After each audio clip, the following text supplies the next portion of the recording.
Welcome to the Juice Box with Juice Springsteen, covering the week that was in professional wrestling.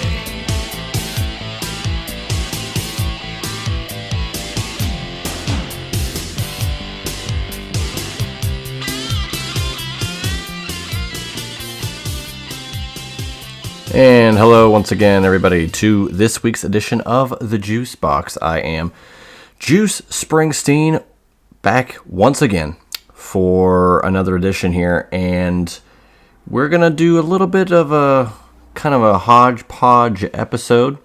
I think for the second week in a row, we're gonna do a little bit of a shorter episode, probably a half hour, give or take. Just been busy. I just was in Los Angeles this past weekend. Got to see the Penn State USC football game, which was wonderful. Got to see some family as well. So really been traveling, been back to work, just going through the rigmaroles of all of that. Additionally, I did not really get to touch on Bad Blood and what happened there. Of course, it is a couple of weeks out, but I'd like to also touch on what happened this week at WrestleDream, which had some interesting pieces of business for sure. And additionally to that, I'm going to kind of go over the Crown Jewel card, a little bit of what happened on Raw, what's going to happen in the future on Raw, like next week. We're going to do a little Ask Juice, but I also want to take this particular episode as a little bit of a, not a project, but like a specialized segment in the episode where I think in the future, like I think I've mentioned it before, I'm going to do an episode where I discuss the 5 events in pro wrestling history that mean the most to me. And that'll be its own separate episode.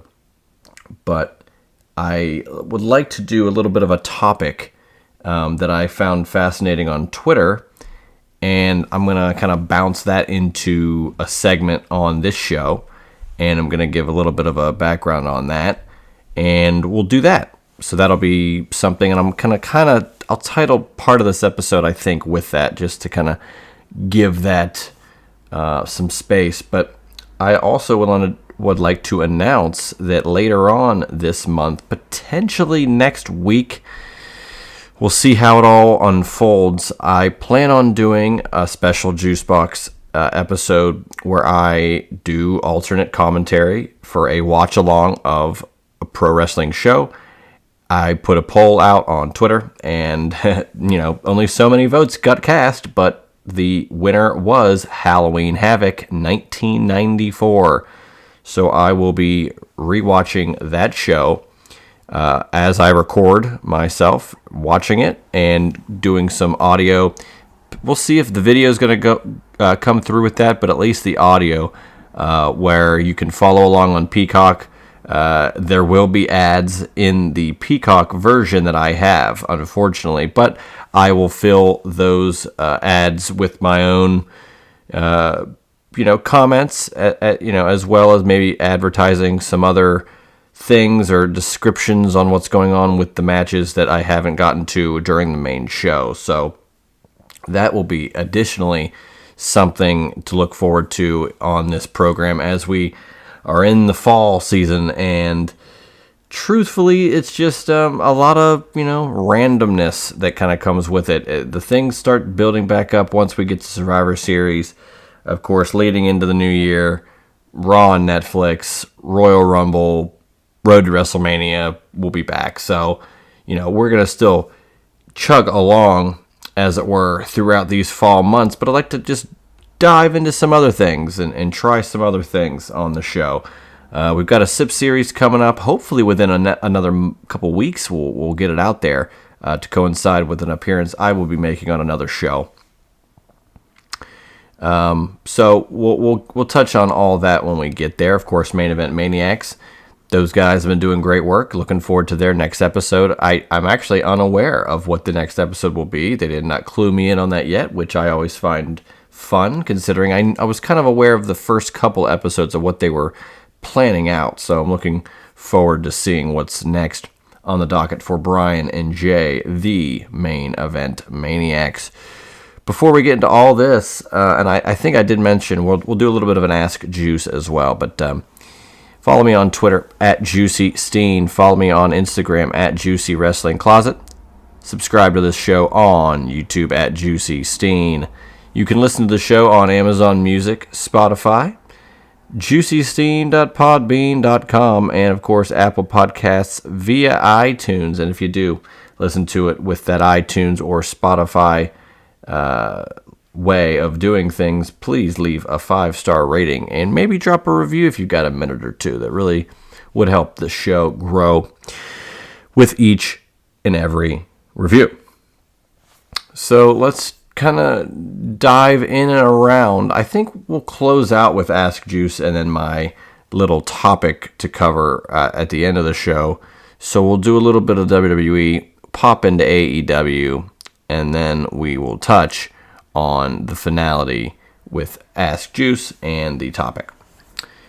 But I did, I wanted to mention Bad Blood. A couple of weeks ago, I felt was a fun show, fun PLE. They had a post-show thing with Kevin Owens, which I felt I really enjoyed. I liked the, fans saw it. They did film it for WWE cameras, but it was never aired as such until after the fact. So we got to see Kevin Owens turning heel, first time in a couple of years since he's done that. Then he had a spat with Randy Orton as well this past week, or it might have been a couple weeks ago now on SmackDown after the fact. So I like the direction of the Triple H booking where things can happen off screen, but it's done and planted as such that fans see it. It gets out there. It's a way to do it. So I really do enjoy that.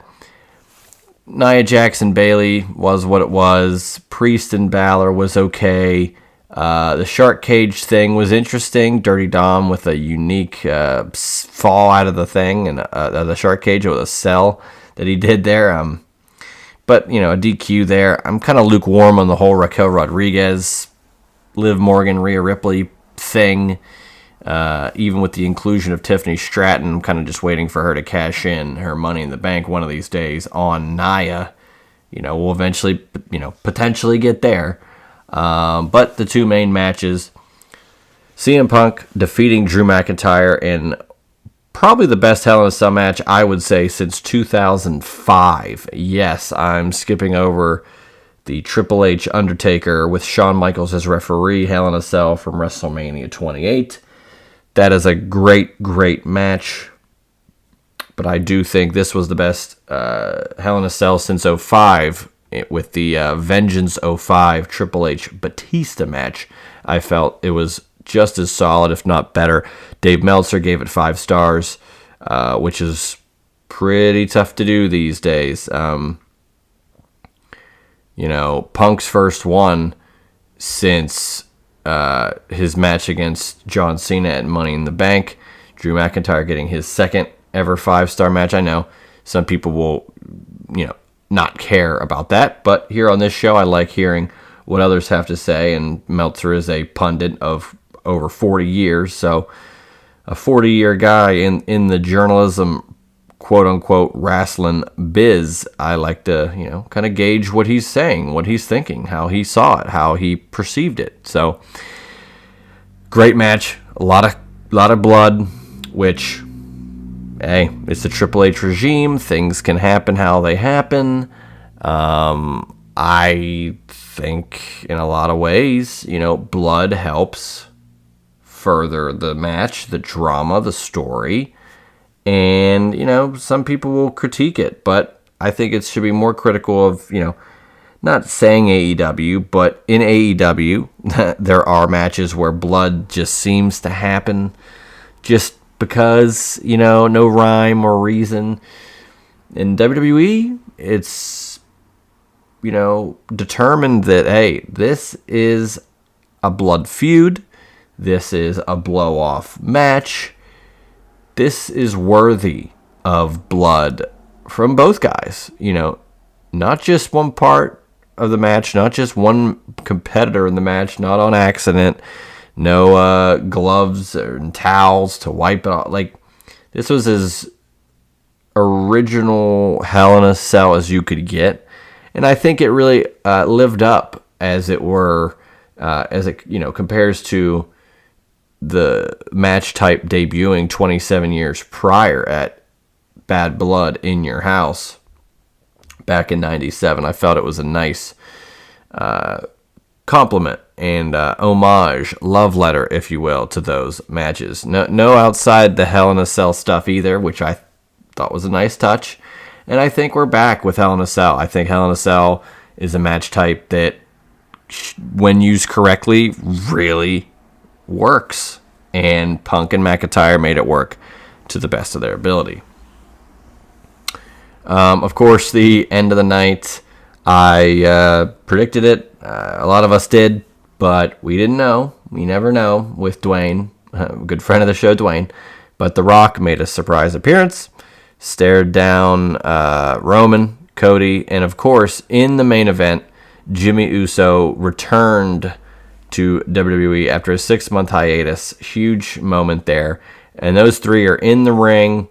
The Rock comes out, stares him down, counted to 3, and made a throat slash before he left. Now, does that mean all 3 of you are done? I'm going to take out all 3 of you. Does that mean Cody and Roman and The Rock have a date with Destiny at WrestleMania next year? Who knows? But to me, I think it just signals, hey, you guys are done. Roman, Jimmy, especially Cody, you're done. Whether that means Rock, helps Bloodline 2.0 with funding, and he backs them at Survivor Series to take out Roman or Jimmy. If it's a 5-person team, it could be the Usos, Sammy, Roman, and Cody. So maybe that is something. But I don't see the triple threat. The triple threat thing should have happened at Mania 29 with Punk, Cena, and The Rock. It didn't. That's that. It should not happen now. I think Cody and Rock should have a match for the title at the first Raw on Netflix. Roman should help Cody win that match to set up Roman and Rock at WrestleMania, in addition to set up Cody, Roman 3 down the line. As if you need to set it up, but let's make things make sense as we get there. So I felt, Bad Blood was a solid show. And now we move on. We've got Crown Jewel coming up here in a couple of weeks, November 2nd, Riyadh, Saudi Arabia. 12th event in Saudi Arabia. It's pretty crazy. We're up to the 12th event. And right now, so they announced this at Bad Blood, that this is going to be an annual thing at the new, or a new thing annually at these Crown Jewel shows, that the world champions, men and women of Raw and SmackDown, will face each other at Crown Jewel, and the respective titles won't be defended. So the WWE title, the World Heavyweight Championship, the WWE Women's Championship, and the Raw Women's Championship will, those will not be on the line, but they will be one-on-one matches between those champions to crown inaugural WWE Crown Jewel champions. I don't know how I feel about this. However, I am intrigued by the matchups that we're going to get. We're going to get Liv Morgan and Nia Jax. I have a feeling we might get a cash-in. Just saying. And Gunther versus Cody Rhodes. This is a little bit more intriguing here, because no matter what, it kind of sets up the guy who wins for,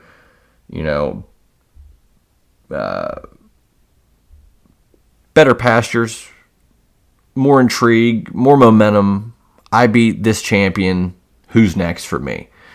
If you lose, whoever you're currently potentially feuding with is going to be like, wow, they lost. Not a good showing. seems like we got to figure something out, So I like that. I initially, right now, it's Liv Morgan and Nia Jax and Gunther versus Cody Rhodes. I think Tiffany Stratton could cash in for the women's, one of the women's championships. And I think at this point, I know we're not gonna do predictions just yet, but I have a feeling Gunther is actually gonna defeat Cody Rhodes. I think that's the right call. He's the better champion, and there's more story in Cody losing than winning. So that's where I would take both of those matches, at least at this stage of the game. Now, this past week on Raw, nothing too crazy happened, but I will say the following were announced for this week on Raw next Monday, the 21st. We've got the World Tag Team Championship Contenders Tournament, American-made, the Creeds versus Rey Mysterio and Dragon Lee. I like both those teams. Going to be interesting to see how that plays out. And then Kofi and Xavier Woods, The New Day, take on the Authors of Pain, Akam and Razor. More Karrion Kross, Kofi, Xavier nonsense going to happen, I would wager. So we'll see where that plays. And then another match between Braun Breaker and Jey Uso. IC title on the line. Will Braun Breaker reclaim his championship and begin this, return from main event Jey Uso potentially to the bloodline to help out his, family members? We shall see. So I'm looking forward to that. It's been almost a month it'll be since that Uso Breaker match, and I'm not sure Jey Uso is really gonna just automatically retain. I actually think Braun could return to form and win this title back. We'll see. Again, I think it only means Jey Uso is going to be leaning back towards the Bloodline story if that's the case. But we'll find out, and we'll report back next week. Let's get to AEW for Wrestle Dream 2024. This was something. A lot of matches on this card. 4 pre-show matches. The Outrunners getting a win with the Conglomeration, the Acclaimed getting a win over MXM, Anna Jay defeating Harley Cameron, and Brian Cage defeating Atlantis Jr. to win the Ring of Honor World TV title. We'll get to him in a little bit. Jay White defeated Hangman Adam Page, but that seemingly is not, everything is not done yet with that, as we did see Hangman on Dynamite this past week.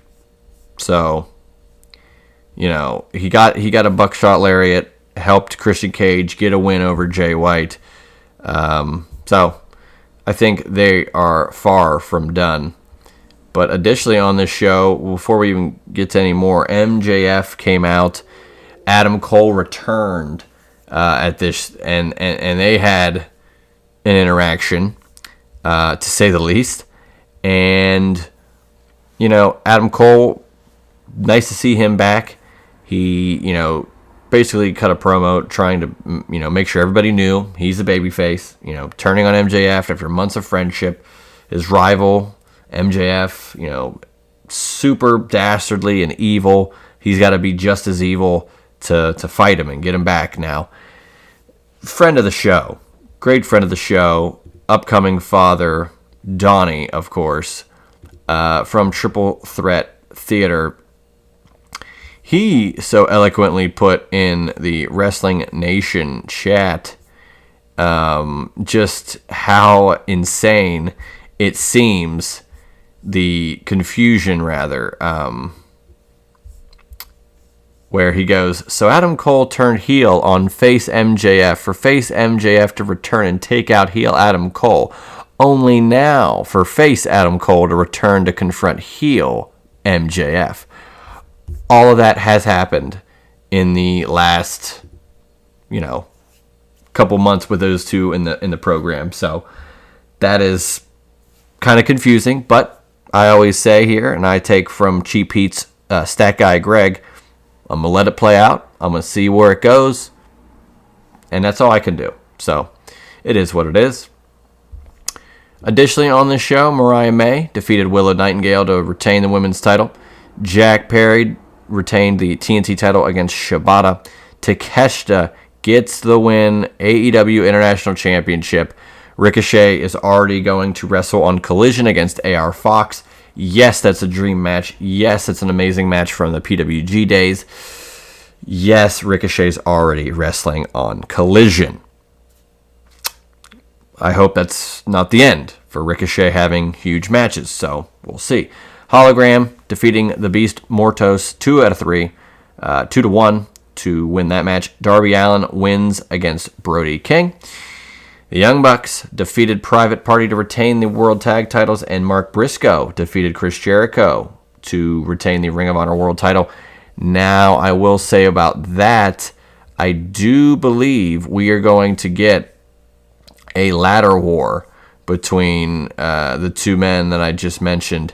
I think it's going to be next week. I'm not sure when it will be next week, but it definitely looks like Jericho versus Briscoe in a ladder match, or ladder war, as they've so eloquently referred to it as in Ring of Honor over the past 20 years.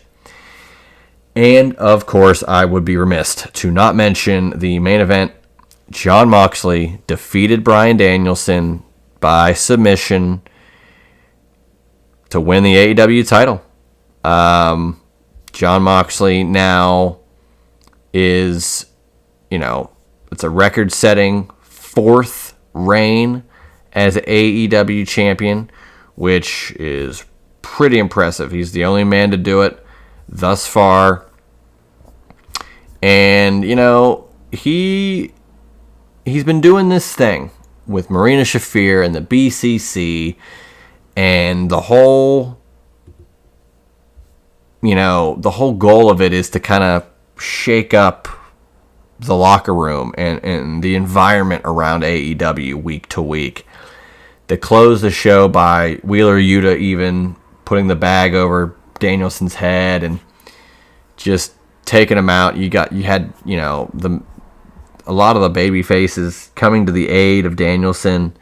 Danielson getting stretchered out, but you had Daniel Garcia, Orange Cassidy, Adam Cole, Hook, Jeff Jarrett, Private Party, all concerned, trying to help and get his the former world champion on his feet, but it was not to be. Stretchered out was Danielson. Seemingly his in-ring full-time career is over, which a hell of a run. I think he's still got some matches in him for sure. Hopefully he'll take a little bit of time off, get some surgery that he needed, heal up, be a dad, get back to just normal life for a good while, and then come back when he needs to. And I think that'll be solid if they play this the right way. So with those guys having, the problems, Moxley stating, "Hey, we're gonna beat up everybody." Like this is not what the AEW that you knew or I knew. This is different. Like we're taking over. Not necessarily the NWO, but it's just like we're gonna do what we gotta do. And backstage, of course, Moxley and the BCC, or not backstage, but first they took out the conglomeration and Top Flight, Dark Order, and then in the back they did the same to the Dark Order. Johnny Sprinty chased down the BCC and Mox and Shafir in the truck, but it was to no avail.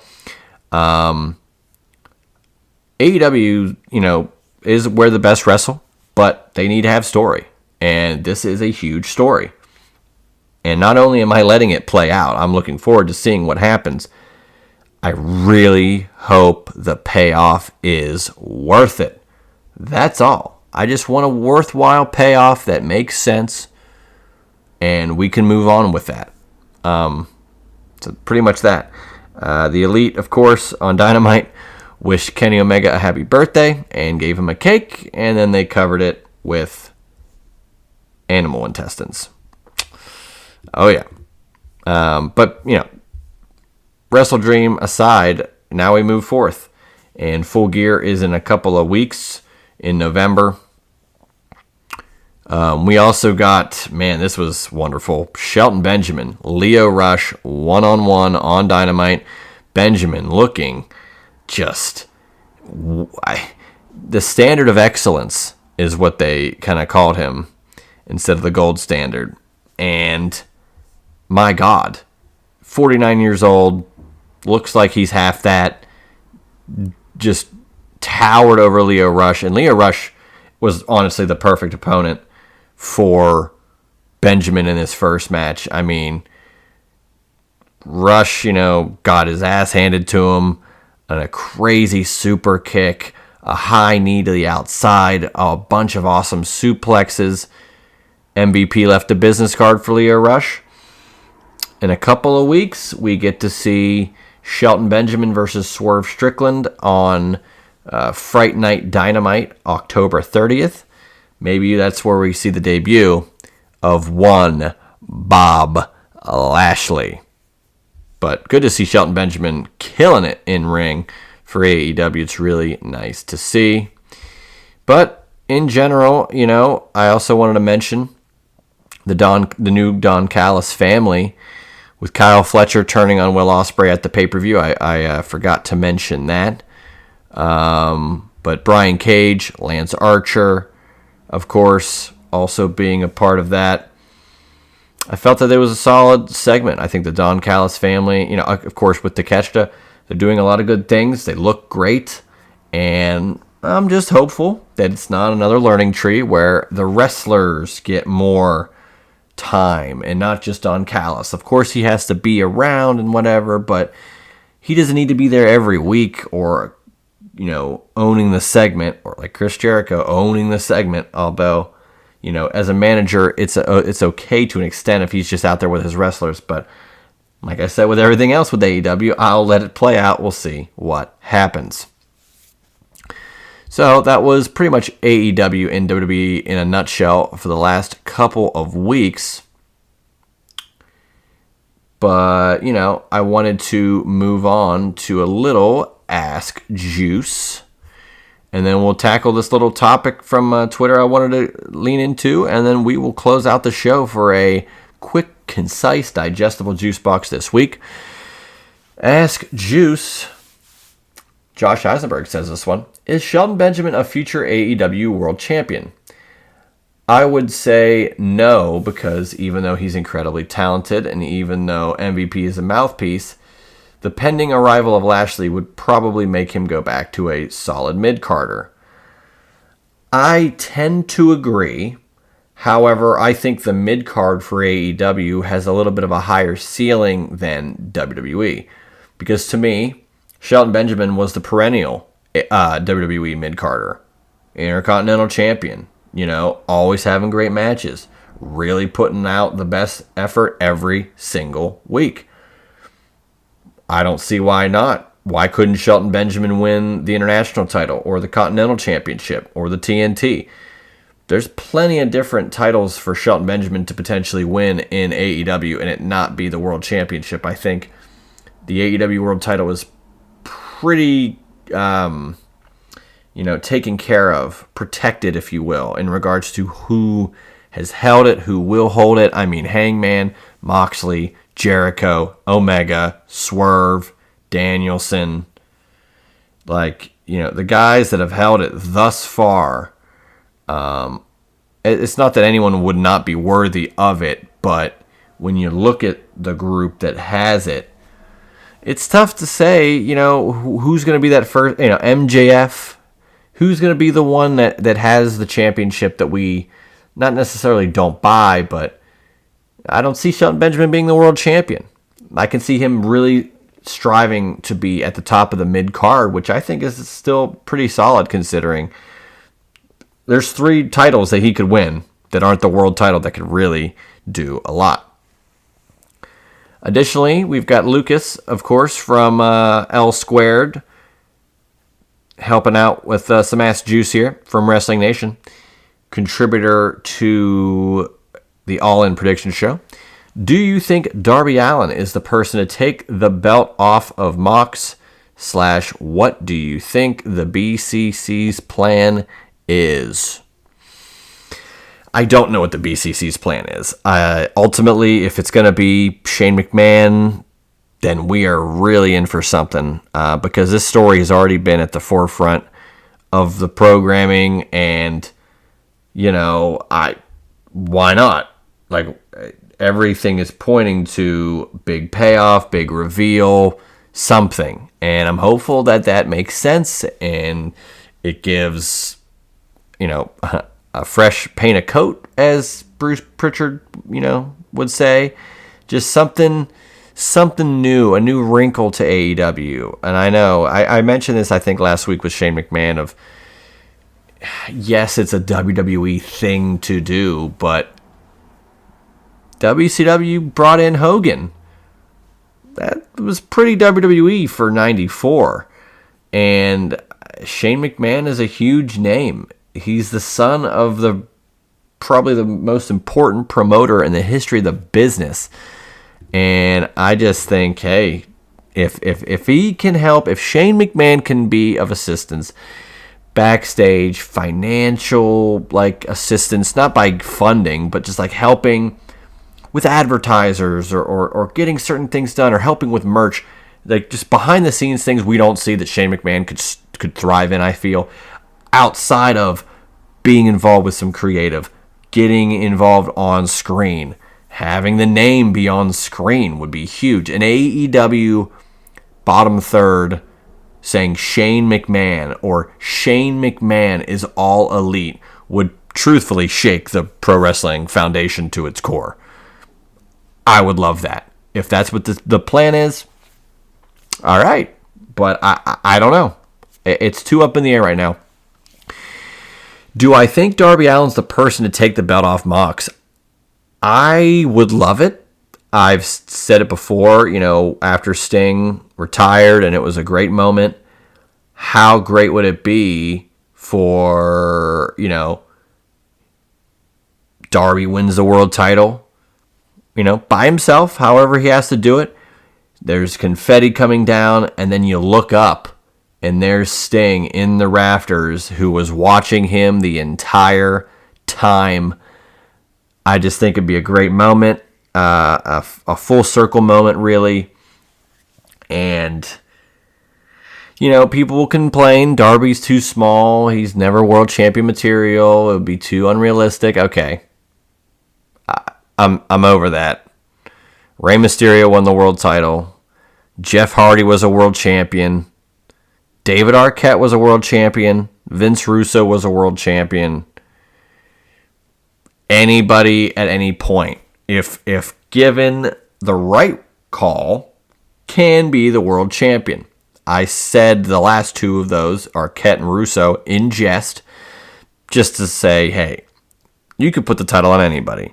But Rey Mysterio, the biggest underdog, and Jeff Hardy, just a daredevil, was generally just a tag team wrestler until he wasn't. And now he, won the world title a couple times, and it was a big deal, and he showed he could do it. It's just Darby Allin, a smaller guy, a daredevil. He's kind of got both those things in there. But he's got the charisma. He's got charisma, as one of the guys in Del Boca Vista would say, or the Pines of Mar Gables would say. But, I think he can. I think it would be a great moment. He's a pillar. He's deserving. And I'd like to see it happen. I'd like to see a Darby Allin World Championship win.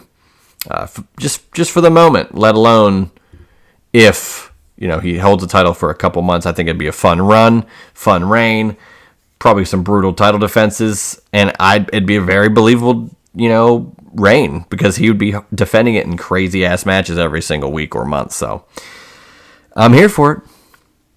Let's close out. Thanks for the questions, Wrestling Nation. Shout out to you guys. But let's let's go to this topic as I've been pertaining to. On Twitter a couple of days ago, the account at unmasked_TARO, very curious. What is everyone's top 10 wrestlers ever looking like right now? And there's a picture of La Parka. Top 10 wrestlers ever at the moment. So I always like doing these types of things because my favorite wrestlers at any certain point can vary. If I watch a couple of matches on Peacock or on an old DVD of a certain guy, I'm like, man, he's really great. And then this question gets brought up and I'm compelled to answer it. I'm going to put that guy in there. So with that being the scope of it, because again, it could change in a day. New guys could come down the pike and I could be invested in them as well. I answered this, and they're in no particular order, but I gave my top 10 wrestlers ever as of October 2024. But I'm going to do a little bit of different work here for the juice box. I'm going to give you the name of the wrestler, and then I'm going to give you a match that I would highly recommend to view. And that's that. So we're going to kind of go through those one at a time, and I'm going to break down as best as I can the the ins and outs of why I picked each guy and where they really are and why I picked them in the list. So without further ado, let's do my current top 10 favorite pro wrestlers ever right now, October 2024. So like I said, no particular order, but I'm going to go in the order that I put on Twitter. We're going to start off with Big Van Vader, as I do the V. If this was a video podcast, you would see me doing the V for Vader sign. Oh man, one of the best big men of all time, if not the best big man in the pro wrestling realm ever. At some point, I'm going to hopefully get like a better office/desk setup, and when I do, I'm absolutely going to put the newest Ultimate Edition Big Van Vader action figure that Mattel released. It's a gorgeous figure, but it's been kind of making the rounds of the last couple of days, and it, again, just made me think of Vader. But if I have to pick a Vader match to watch right now, it's kind of interesting, and I'm trying to not... Some of these names on here have had interactions together, and I'm trying to not necessarily put forth those matches so I can have all unique ways of looking at it. I'm going to go with an interesting match for this Vader match. I want to make sure I get the correct date, but it is a Clash of the Champions, 1994, Clash 29, November 16th. We're coming up on the 30th anniversary next month. Vader versus Dustin Rhodes, Clash of the Champions 29. Check it out. It's a fun match. Interesting finish for sure. Not the traditional powerbomb. So I would check that out for Vader. Number 2, New Jack. That's right. ECW legend. Dark Side of the Ring episode on him. Maniac. Natural Born Killers on the PA as he's doing the entire match. Match to pick, if I have to pick one. A match I've watched recently. A 3-way dance tag team match for the tag titles. The Gangstas. Saeed, Mustafa Saeed, and New Jack taking on the Eliminators, Cronus and Saturn, and RVD and Sabu. New Jack's just one hell of a character, talent, wrestler, all the above. So, man, I don't know. He is just one of those guys that if you weren't really watching, You don't really know. Yeah, it's tough. You gotta, because if you watch it on Peacock and you hear the music that they use now, the dubbed version, it's just not the same. You had to truthfully be there to get New Jack, and that's why I'm going to put him on the list. Number 3, Pittsburgh's own Olympic gold medalist Kurt Angle. Again, Olympic gold medal, broken freaking neck, TNA legend, WWE legend. He was in ECW for one night and got offended, rightfully so, potentially.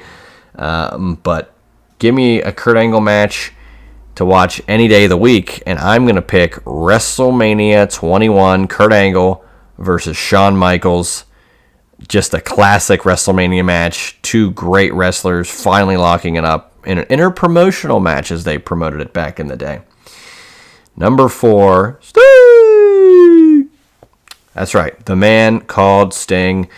I dressed as him for Halloween as a 4-year-old. Sting's always been one of my favorites.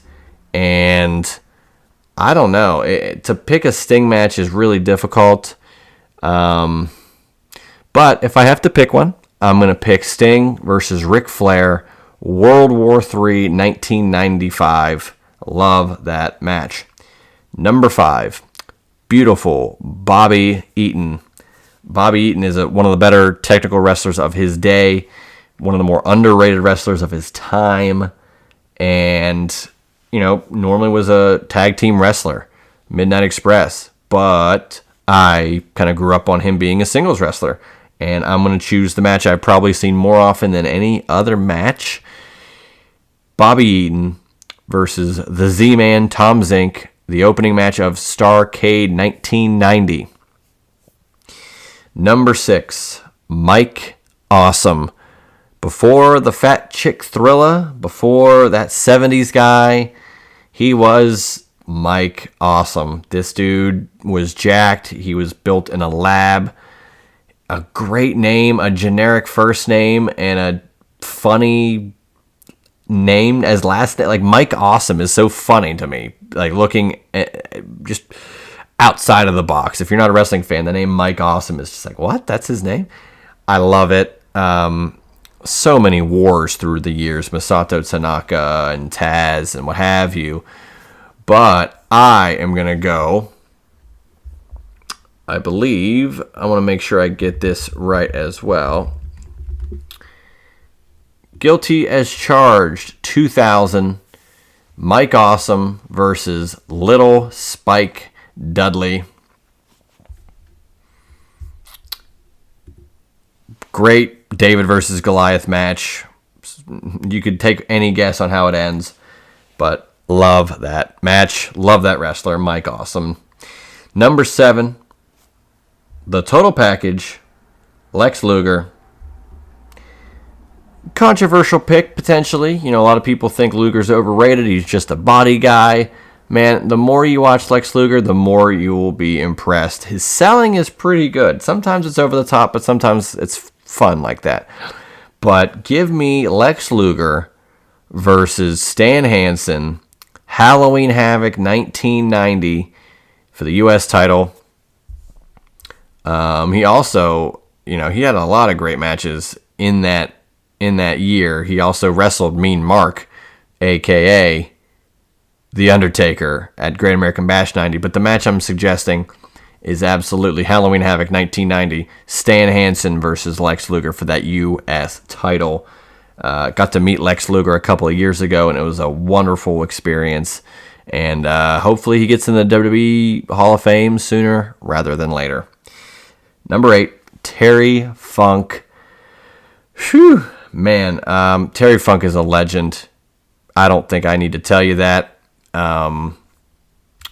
But he is. And there's so many matches I could choose from to, really capture who Terry Funk is. And I really didn't want to do matches with the other guy, but I'm gonna. Clash of the Champions 9, New York Knockout, Terry Funk, Ric Flair, 5 letters, 2 words, I quit. Gordon Soley on the call. Wonderful match. Go out of your way to see it. I actually will give you an additional match just to offset that if you want to check that one out. Additionally, Slamboree 94, Terry Funk versus Tully Blanchard in a Legends match. Bobby Heenan and Gordon Soley on commentary, so it's something you really never got to hear. And it's a wonderful match. It takes place in Philadelphia. It's a great match, great show. Check it out. Number 9, Randy Orton. That's right, the Legend Killer. Another one of those guys where, damn, he was built in a lab as a pro wrestler. He's the Legend Killer, and now he's a legend, truthfully. And I hope he gets one more title reign. I'd like to see him get to 15 before it's all said and done. WrestleMania 21, I'm going to go back to it. Randy Orton versus The Undertaker. One of the best counters to a chokeslam you'll ever see. And, I mean, there's a reason I picked 2 WrestleMania 21 matches. It might be in that list I'll talk about at some other point with the 5 most important shows for me as a pro wrestling fan. But we'll get there. And last, but certainly not least, the Nature Boy, Ric Flair. If I have to pick a match for Ric Flair, you know, I really have been thinking about it. And I used Funk and I picked Funk Flair, and I didn't want to go back to that well of, well, both these guys are on my list, so I'm going to pick it, but they are. I use Sting and Flair. I'm going to use Vader and Flair. Starrcade 93, Ric Flair versus Vader, one-on-one, title versus career, and it's an amazing match. It's an amazing story. It should have been Sid Vicious versus Vader, but that didn't happen. They pivoted to Ric Flair in Charlotte. Love the build-up to the match. Love the match. Their rematch at Super Brawl 4 in the Thunder Cage is also a fun match to check out as well. So that's it. That is it for me. The top 10 wrestlers ever right now in Juice Springsteen's not-so-humble opinion. In no particular order, Big Van Vader, New Jack, Kurt Angle, Sting, Bobby Eaton, Mike Awesome, Lex Luger, Terry Funk, Randy Orton, and Ric Flair.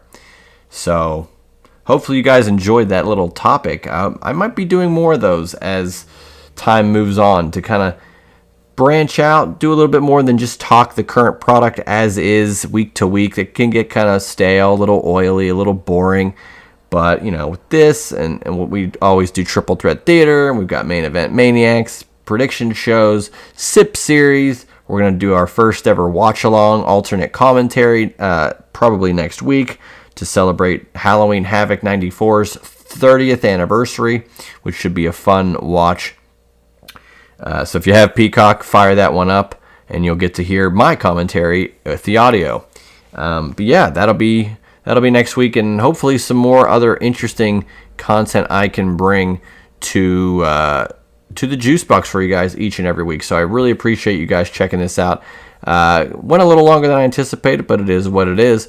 As always, follow me on Twitter at JuicySteen, Juicy Wrestling Closet on Instagram, Juicy Steen on YouTube, and you can find the Juice Box on Apple Podcasts, Amazon Music, Spotify, YouTube, as previously mentioned, and juicysteen.podbean.com. And if you listen to it on Spotify or iTunes, drop a rating and review. It would really help out the show. So that's been the Juice Box for this week. We've got Crown Jewel in a couple of weeks, Full Gear, I believe, after that. But until then, just a kind of mishmash of random TV, 2 hours of Raw. Loving that so far. 2 for 2.